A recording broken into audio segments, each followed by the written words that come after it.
Holy Ghost of God, if the next words that come out of my mouth are lying, ill-intentioned, misinformed, kill me on live camera in front of everybody in this room. That is Greg Locke asking God to strike him dead if he's lying. Would you be surprised to find the next words out of his mouth were, in fact, lies? Dead serious. Interestingly enough, this is not the first time this guy has done this line where he tells God to strike him dead if he's lying and then blatantly, bald-faced lied. But I got a voicemail from somebody who wanted to talk about this. So let's finish this clip from Greg Locke and then listen to the voicemail, and I'll look at the other example of him doing it too. Check this out. They say, well, he's causing flooding to the road. This is the thing he said after ordering God to strike him dead if he's lying. The accusation against Locke is that he's causing flooding to the road. Everybody in this room think I'm playing. You know why the road floods? Because Larry built that wall over there, and then on his side, you know what he did? Larry is his neighbor. And on his side, you know what he did? He gummed up the drainage ditch on his side so that the water floods through on our side, floods the road 3 foot deep. He goes out, takes pictures and videos, sends it to... Yeah, he doxed somebody there. And the codes enforcement, it says, look what Greg Locke and Global Vision's doing to flood the road when we've never flooded it one time. So the idea here is that Greg Locke claims that his neighbor Larry is intentionally setting him up, lying to the codes enforcement, whatever, the bureau, codes enforcement bureau, and sending it to them so that Greg Locke will get in trouble, even though it wasn't Greg Locke's fault. Well, that's just patently false. That's a lie. Greg Locke said, if whatever I say next is a lie or misinformed, right? This is at the very least misinformed. And I have to wonder if he knows that it's misinformed. Like I said, this isn't the first time the dude's done this. Asked God to strike him dead if he's lying about something. That's pretty serious. And he was wrong about it both times. I mean, it seems like a pattern to me. So listen to this voicemail I got about this situation with Greg Locke. Hey, this is Octavian from Virginia. I just wanted to say, with as many times as Pastor Locke says, if he's lying, strike him down dead, it seems like that the fact he's still kicking around is probably a good indication that God's not real. Thank you for what you do. Later. Yeah, I appreciate that. Or, at the very least, an indication that God is not on Greg Locke's side, doesn't care about him, wants nothing to do with him. At the very least, I can say God is not taking an active role in Greg Locke's life and doesn't care what's happening. Like I said, that isn't the first time he's done it either, and in my opinion, it seems pretty obvious to me. Greg Locke knows he's lying, especially once you hear this other example of him doing this exact thing. Okay, so Greg Locke gets an email from Freemasons. I don't think the email ever existed, honestly, because he claims that it came from a Freemason named Arch Stanton. That's a fake name from a movie, first of all. It's from The Good, the Bad, and the Ugly. And second, there is no Arch Stanton on the Freemason Lodge anywhere in the area, including the Freemason Lodge that Greg Locke named specifically in this clip. So it's a fake name, and in my opinion, it's a completely fake email. He's reading this email where this Arch Stanton guy openly threatens him and says, if you hold this book burning that you intend to hold, then I will show up with the Catholic diocese and a bunch of other people and force you to stop. I don't know who in their right mind would ever say something like that, but Greg Locke is reading the email, supposedly, and says this. This one was from October 26th, 2022, I believe, by the way. He takes the next whole paragraph to tell me that it's a malicious fine for burning if we don't get a burn permit. We've already got all that covered, okay? We don't care about your fines. We'll take an offer and pay your stupid fine. So he doesn't have to obey the laws or regulations or rules in the area because he's rich. Yeah, that sounds like something that Greg Locke would say. Here we go. I strongly counsel you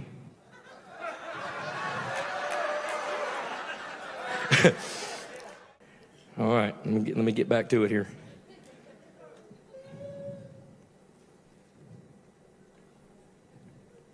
All right, if I'm lying, I'm dying. God strike me dead right now if I'm lying. Honey, come here and tell me I ain't crazy. Do you catch what he said there just now? God strike me dead if I'm lying. I'm telling you, God's on truth. God strike me dead right now if I'm exasperating the truth. Okay, I don't know what exasperating the truth means, but there he goes again. Strike me dead if I'm lying or misinformed or whatever, right? I'm reading the email, and it is gone. I'm talking about right now. And I want to read the whole thing because I'm piss poor mad about it. Yeah, I said piss. Okay, so he goes on to directly accuse the Freemasons of logging into his phone while he was reading the email and deleting it from his account. Live. Like, he's standing there reading it, and it just disappears right off of his phone. I was a software engineer for 6 years before getting into YouTube. I've run my own email server for decades, still do. I know how this stuff works like the back of my hand. This is not how that stuff works. It is not possible for that to have played out the way that he is describing. If nothing else, if he had the email pulled up on his phone, it would have stayed there, even if deleted, until he backed out of the email. At the very least, he is lying. He is not telling the truth. He's twisting the situation around in an effort to, seemingly, in my opinion, scare his audience, make them think that they're up against some insurmountable enemy or something. And what's more, he told God to strike him dead if he's lying. 2 times the guy told God to strike him dead if he's lying and then lied to his audience face. I mean, I think he can probably justify this in his head by claiming theocratic warfare. You know, you've got an enemy, and lying, cheating, manipulating, stealing, whatever is all justified if it's in service to God. The hang-up comes when they consider themselves to be working for God's benefit. They've just given themselves an unlimited justification to lie, cheat, steal, or manipulate under any circumstances as long as it benefits them because they benefit God ultimately. That's the whole mindset, and it's simply ridiculous. So anyway, yeah, that's what the voicemail caller was referencing. Appreciate the voicemail. Dude is absurd on every level, and I don't know how he still has a congregation. I'm kind of at a loss about how Kenneth Copeland has a congregation, for that matter. Like, they're all charlatans. Usually I read some emails on Sundays, but MailChimp is who I use to get emails and stuff. MailChimp's email system is down right now. If you're sending messages in, I'm still receiving them. They're still going to my inbox, but I can't access it because their front page, like the front end thing that I use to access the emails is broken at the moment, but it'll be back up and running next week, hopefully. And if not, I've already contacted support with them. I'll start hammering down and getting more serious with it. So we're just going to listen to some voicemails. Hey, Owen, this is Greg from Georgia. I live in Marjorie Taylor Greene's district. I'm independent like yourself. Oh, God, Marjorie Taylor Greene's district. I'm sorry. Unfortunately, I'm outnumbered down here by these people that pretty much older crowd, 60s and up, that definitely have drank the Kool-Aid and believe they don't do any of the fact checking on their own and believe basically what they're told by, people like Marjorie or their preacher at church. That's where they get their info. In any case, enjoy your show. Keep it up, buddy. I try to keep up on all your podcasts as much as I can. So I want to once again thank you. And you got a fan down here in Marjorie Taylor Greene's district. Have a great day, my friend. Yeah, I appreciate that. I'd be willing to bet I got a few people down there. You're probably not alone. It certainly feels like you are, I'm sure, with all the nutter butters running around doing their nutter buttery. spreading their nutter buttery all over everything, making a huge mess. But there are a lot of people down there that are like-minded. Now, I do notice that Marjorie Taylor Greene is in a perfectly safe district. Something that I have noticed is that the really extreme people, the real nutter butters, are always in safe districts. Matt Gaetz has almost zero chance of being unseated. Paul Gosar released an anime video of him basically killing like AOC and others. You know, all of these people that are really, really, really far to the right are in perfectly safe districts. You know what that tells me? It, at the very least, hints at the possibility that a lot more than just Marjorie Taylor Greene, Lauren Boebert, Matt Gaetz, and others, Paul Gosar, hints at the fact that more than just they are really far right, really extreme. It seems to me that it's reasonable to assume that maybe even the majority of the representatives in Congress right now are just as extreme, believe just as nutty stuff as all of the others, as Marjorie Taylor Greene and stuff. They just realize that if they voice those opinions, they could be voted out. I mean, there's got to be a way to pull them out, right? I mean, it seemed to me that Lauren Boebert was just barely on the edge of losing her election. She was that close, within like 50 votes or something, right? Or maybe 100? I don't remember now. Marjorie Taylor Greene probably doesn't have a chance at being unseated by a Democrat, but who knows, maybe a more moderate Republican could unseat her eventually. Unfortunately, the longer they're in Congress, the harder it is to take them out of Congress. So there's that. Anyway, like I said, lots of people around you are like-minded. You're not alone in that area. And hopefully you can find some other like-minded people nearby, because it sucks being alone. Hi, Owen. It's Alex, also known as Progress Only. Listening to your recording or your stream right before you leave for American Atheist, and you mentioned that they recycled the characters in the Brave books. Right. So just some context here. There are these books called Brave Books, right? It's a book publisher, and it's I think it was started by Kirk Cameron. Now, I've been going through these books, these Brave books, on my YouTube channel, Telltale Reads, and I've actually read some of them on my main channel, as a matter of fact, like just Owen Morgan. I recently went through Shia Raichik's book titled No More Secrets, Candy Cavern. That's published by Brave Books. And it's just unhinged stuff, dude. It's far-right extremist Christian nationalist nutter buttery for kids. Really. That's what Brave Books are.